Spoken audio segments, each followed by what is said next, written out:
I'd like to introduce Maria Catherine Otero. She's a PhD candidate in health sciences at the University of the Philippines, Manila. She's been involved in several research projects on pathogen surveillance, especially on porcine rotaviruses, rabies virus, and SARS-CoV-2.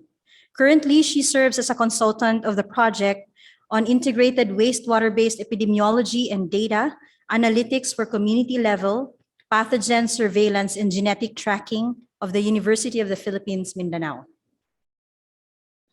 This will be an online presentation. Good afternoon, everyone, and thank you for having us and sharing your time with us this afternoon.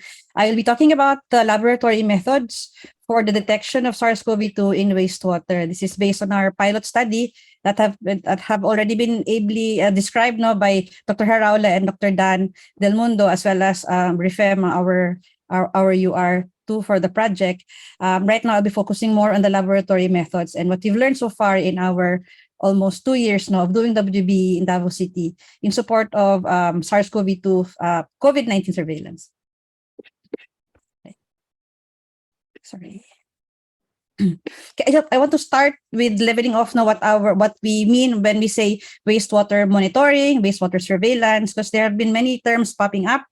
So in this paper by Larsen et al., they were already describing what is wastewater tracing or tracking, compared to a more general term, environmental surveillance, and then wastewater surveillance and WBE. So when we say wastewater tracing or tracking, we're looking at a specific or a target source of a pathogen or a toxin that we are specifically targeting in wastewater. When we say environmental surveillance, this will be taking environmental samples. This can be water, this could be soil, this could be air, or this can even be touched surfaces. No, but for wastewater surveillance, it's a specific type of environmental surveillance which looks at only wastewater. So, but see here that because it's surveillance, it is systematically and it involves systematic, and continuous testing, which is the primary characteristic of a surveillance system. Here, this is for public health benefit, so for the public. But if you want to focus to a certain community or a population, then that's where we use the term wastewater-based epidemiology. So in the Philippines, there's already an established environmental surveillance for polio. So DOH people are here. So we are actually very, very happy that you already have the system is perfectly working for the surveillance of polio and other enteroviruses. So this right now we are just using similar tools, to be able to use that for COVID-19. And as a matter of fact, in June 2021, the DOH Health Technology Assessment Council, they released a rapid review on the use of wastewater surveillance for COVID-19. Okay, so in this talk, I'll be using interchangeably wastewater surveillance and also wastewater-based epidemiology. All right, so we've seen this figure before. I just want to emphasize that for WBE, it's a complementary tool. It cannot stand on its own. It has to get input from Sentinel and lab surveillance, clinical surveillance, and other surveillance sources. With this technology, WBE, we will be able to check not only pathogens or pharmaceuticals, but also resistance genes. That's why it's been an emerging tool for studying AMR. And we have friends here, networks here, who are already starting to work on AMR in wastewater and for other targets. But looking at resistance genes, so WBE can be used again for that. But we want to emphasize also that we have to be able to know the contributing population to this wastewater that we are analyzing. So this is one of the issues when working with wastewater-based epidemiology in a country that has no or very few centralized wastewater treatment plants. So we're actually considered a low sanitation, because we don't have the WWTP, which already gives us if we have this information, we'll have an information on how many people are contributing based on the scope of the WWTP. We can also get hydrologic data as well as wastewater parameters which are continuously being monitored, no, in such WWTP. That's why in the pilot study of iWas, it was really a challenge for us, no. But I think what we found out was very important also that can be followed, no, or can be used as a framework for other countries that have the same situation or the same setting or context as us in Davao City. So for WBE, we're looking at chemical markers and biological markers, but we also want to take it a step further because most papers they will present, no, that they detected this, they are able to quantify, but we are missing a little piece of the story, which is what are the other factors that are contributing, no, to our data. Is the values that we are getting the real estimate, or are there factors like BOD, temperature, flow rate, metal concentration, and other physical chemicals, hydrologic, and anthropogenic factors that may skew our estimates of the viral copy, for example, in this case for COVID-19 surveillance using wastewater. So that's what we want to emphasize, and hopefully we will be able to give more information about that with our ongoing paper. So in the next slides, I'll be discussing or describing a little bit more of our methods vis-a-vis the results that we also gathered, no, from this pilot in 6 barangays, and also in the 1-year continuing WBE surveillance that we did for 1 barangay in Davao City, which is Patina Crossing. All right. So just a quick sanitation situationer, no, in Davao City. I think what we see in Davao City is similar, if not the same, no, exactly the same in other HCCs. Or ICCs even in the country. So this is our household, and we have the connection here from our toilet. Households, commercial, whether commercial or mixed community, or standalone or single houses, are supposed to have their own septic system. So we have a septic tank here, which is 2 chambers, at least 2 chambers, as recommended by the DOH. No, so from here, the purpose of the septic tank, of course, is to primary treatment of our wastewater so that it will be safer than the raw, no? When it reaches our sewer lines and then eventually meets with the surface runoff, commercial and residential wastewater that eventually lead to our rivers.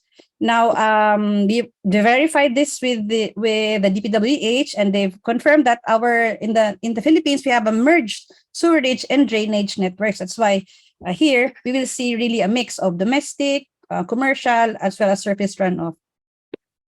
And I'm sure I'm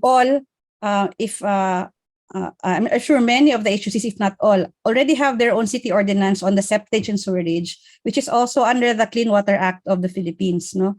And DOH is a very active part of that, as well as DENR. And the city are the ones central in implementing this. But one question there is, are we able to periodically dislodge our septic systems? Because it is recommended to be done 3 to 5 years, no, in each septic system, sorry. But we are not sure if we are able to implement this because, as you will see later, we are getting very high signals of fecal coliform from this water. From these waters, and that are actually we are throwing to our rivers.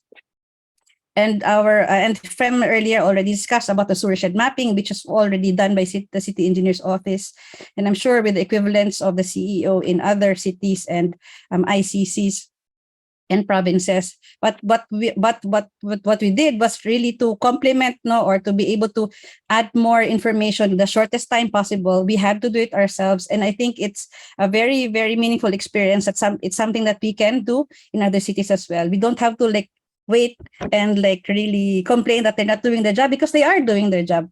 But the better and more proactive thing to do is to be able to help a little, no, and that's what we try to do here in Davao City. And then here, since we are throwing away the wastewater in the rivers, that will also have a bearing on the river quality monitoring. So this river here, the picture is the Matina River.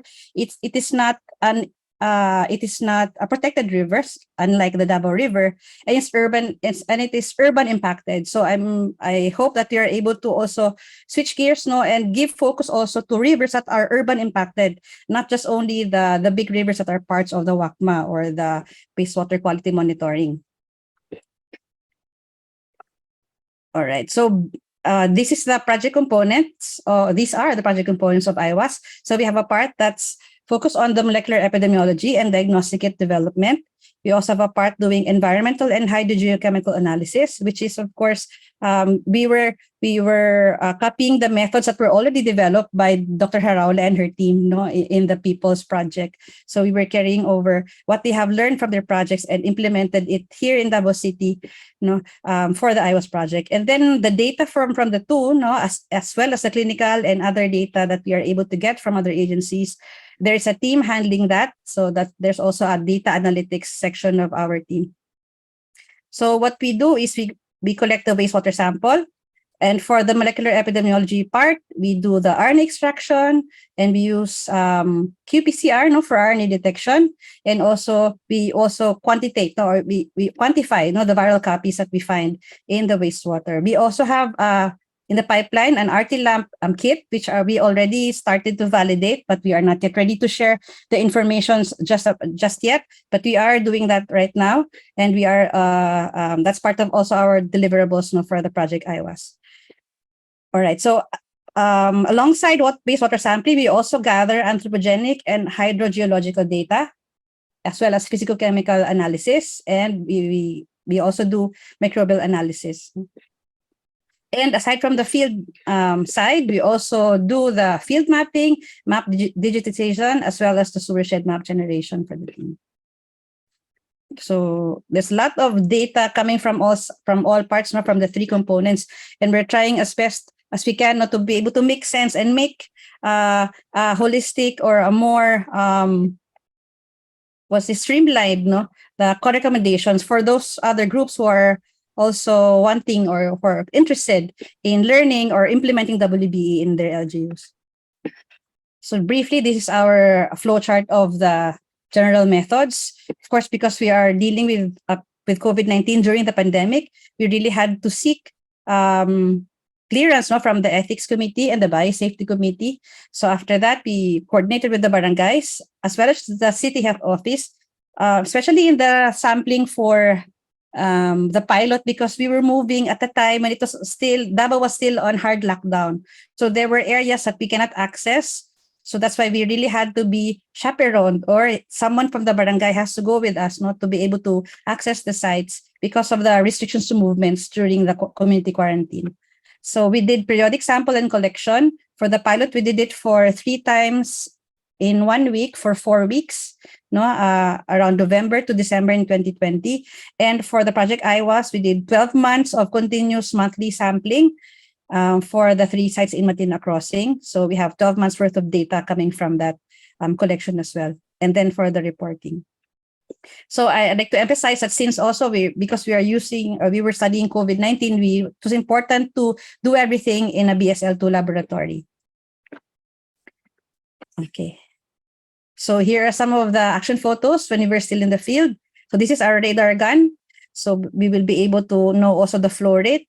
And then this is our team in full PPE.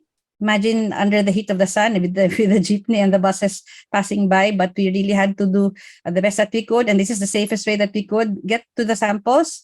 And then here we see the HANA multiparameter probe to be able to check for the physicochemical parameters. So here in the laboratory, that's where we did the RNA extraction. We're using this specific kit, which is where we vacuum. No, we pass to the vacuum to a column-based system our samples, and then we continue with the silica-based protocol. Here we also provide a picture of how we prepare the samples for other tests, no, aside from the molecular biology part, but we're also preparing for the detection of fecal steroids by starting off with glass filtration, filtering our waters first. All right. So here's the data of our total coliforms and fecal coliforms. So what at the start, we were not able to have data yet on the contributing population, and it was also challenging to get a hold of molecular markers for normalization or chemical markers for normalization. So that's why we had to settle with the most accessible information, and that is coliform levels, fecal coliform levels. So we did an hourly testing of the coliform levels in the wastewater in a specific site. And then what we saw was between 7 to 9 a.m., that was the peak of the fecal coliform levels in the wastewater. And this suggests that that's also the peak of the residential toilet use. So that's why in our subsequent sampling, we tried to hit as much as we can this time frame, 7 to 9 a.m., which is the peak of the toilet use, so that we can have also the maximum contributors to the wastewater that we are testing for COVID-19 for SARS-CoV-2 RNA. Right. Okay, so if you can, this is our vacuum pump, our manifold connected to our vacuum. So that's how we start off with concentration of our samples, because we start with samples that are like 40 ml at the least, 40 ml, and then we try to concentrate that before we go to the next step, which is the silica-based RNA extraction protocols. And during this step, we also have our extraction controls, as well as our measles vaccine controls for that, so that we will be able to check for RNA recovery. Again, these are important technical controls, so that we can say that our tests, our assays, our estimates are correct. Okay, so after we have our RNA samples, we use this CGene Alltex 2019 nCoV assay. At the time, it was donated to the Philippine Genome Center, Mindanao. So we were very happy because we had limited funding from our in-house grant. So we were really working with all the resources that we had available at that time. So there were kits donated, and that's what we used for validation. We were also part of the team who were training the first COVID-19 laboratories in Mindanao. So we were part of that effort as well.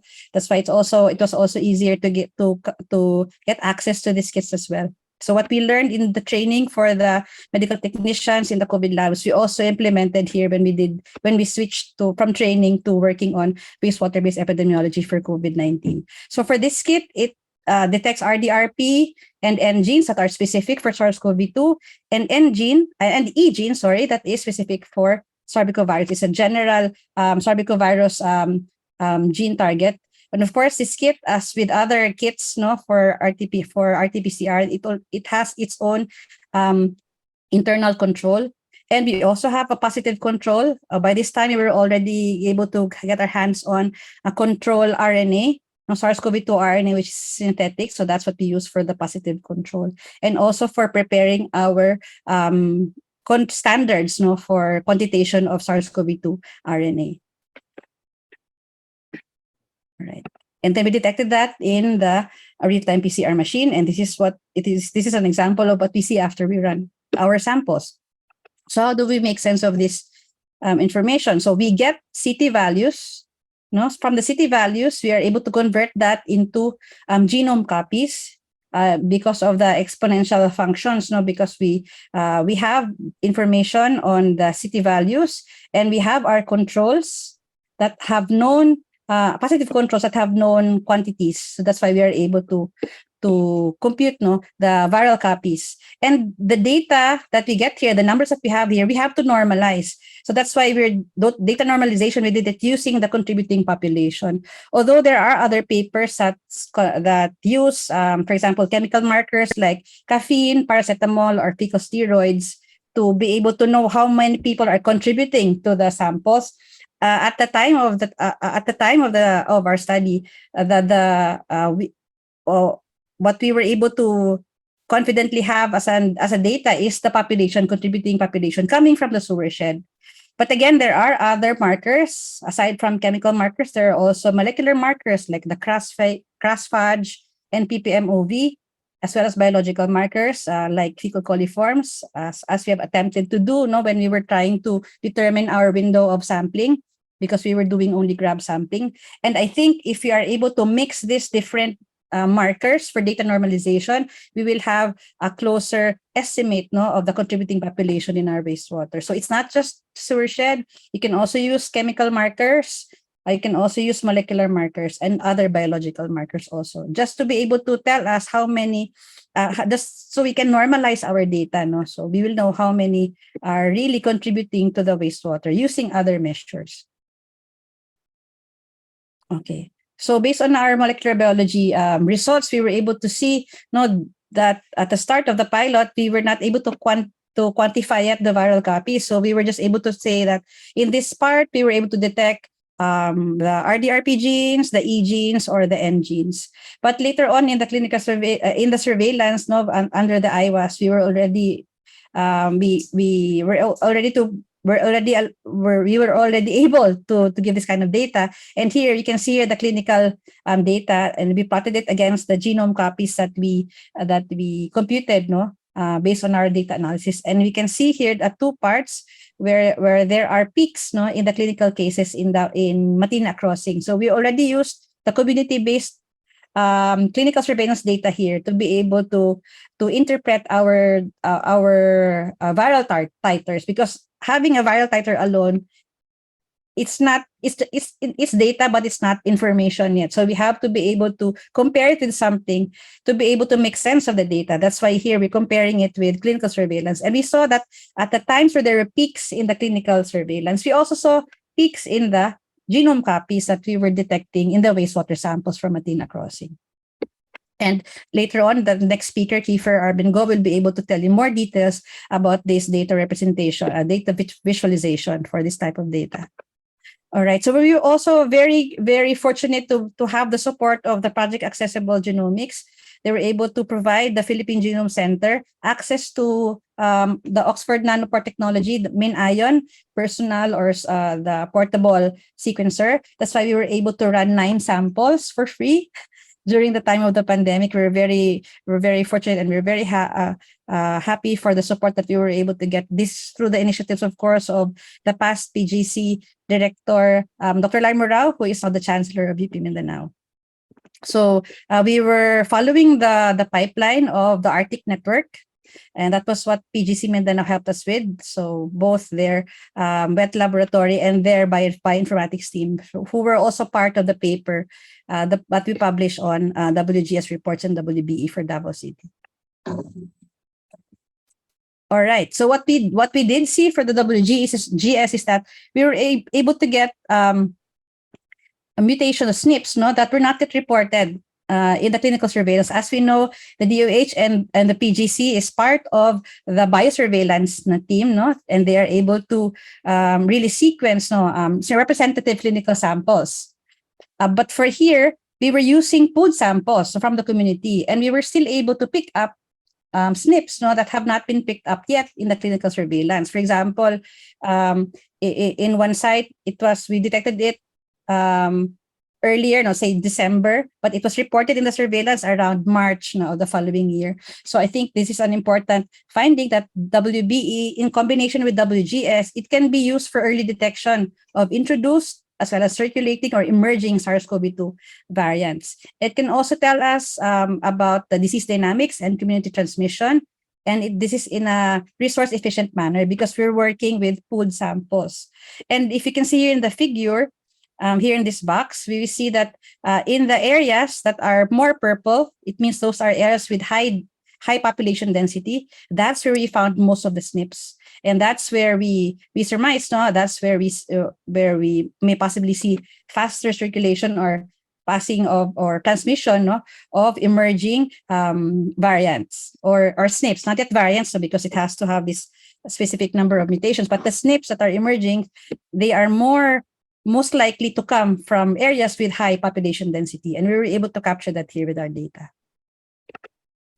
All right. In terms of the physicochemical parameters, we're looking at different physicochemical, hydrologic, as well as anthropogenic markers. And we see here that in each of the sites here, this in yellow is one site, red is another site, and these are across the different dates.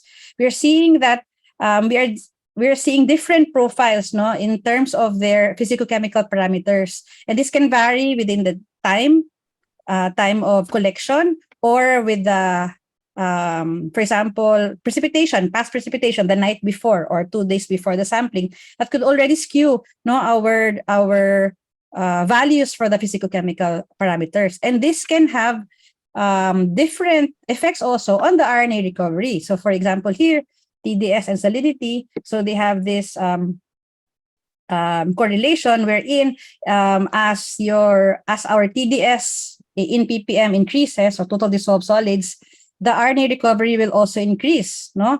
And also this one. But for other physicochemical parameters like ORP and DO, the lower the values, no? The lower the RNA recovery we get as with the increasing ORP or DO. So it's really looking at different physicochemical parameters. They can have different effects, no, on RNA recovery. So what we want to, and what we are trying to do now is to look at these combined effects. No, so I think it's important to establish the profile of a site where you're getting your sample, so that we will know how these physicochemical parameters, as well as flow rate, hydrologic markers, and anthropogenic factors, are affecting our estimates, because we are looking at viral titers, our estimates, right? So we have to be able to look at these factors as well. How are these factors affecting our estimates and our interpretation of the data that we get? All right. So we've heard this question before.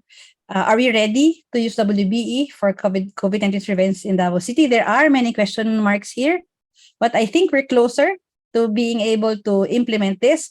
But although many will say that COVID-19 may not be relevant in the next years, but the framework that we were able to develop can actually be adapted to other diseases, no, like for AMR, for polio, for measles, or even for dengue, no, for those diseases that are water related. But again, there are still many questions that we have to answer. That's why we have to have continued support and engagement of different stakeholders, because this is very multidimensional and we cannot do this alone. For example, we are looking at the effects of physicochemical factors and these factors, but we are also looking at the contiguous waterways system. So if we have a merged sewerage or sewer and drainage networks, so how do we know that this water is coming from this barangay if they're connected?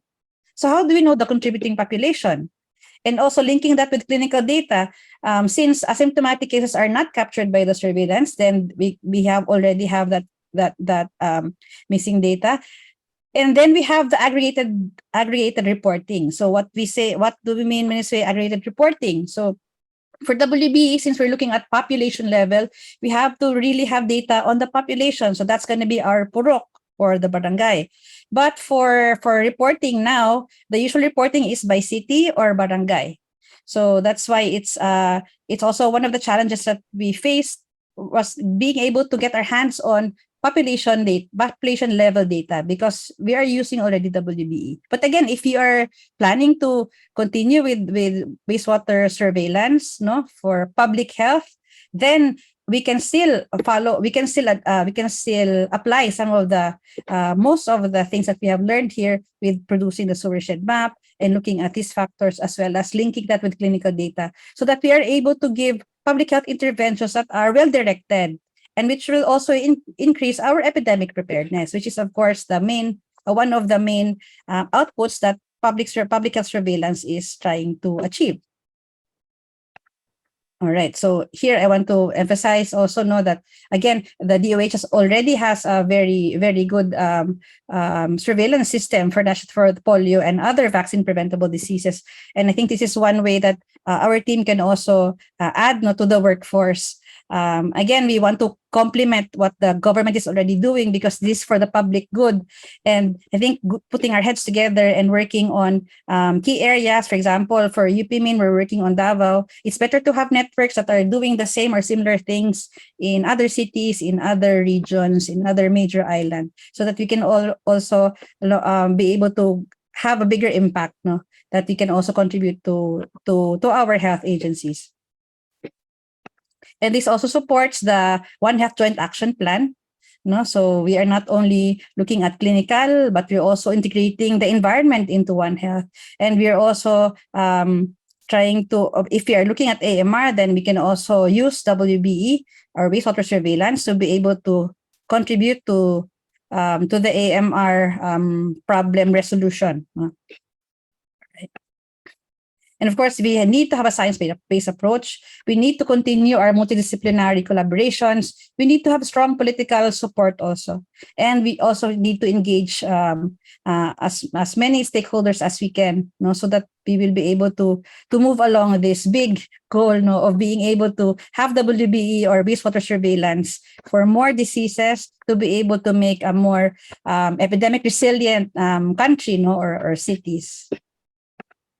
So I want again to show this slide for the funding support. We have received generous supports from these offices. For example, UP Mindanao, DOST, Project Accessible Genomics from the JOGL, USAID, of course, the NICER Center in UP Mindanao, where iWas is a part of, and also my scholarship for my PhD dissertation under ASTHRDP, as well as publication support for our pilot, which was given by the USCPCHRD. So thank you very much for your time, and I hope you were able to pick up some important insights also from this talk. Maraming salamat po.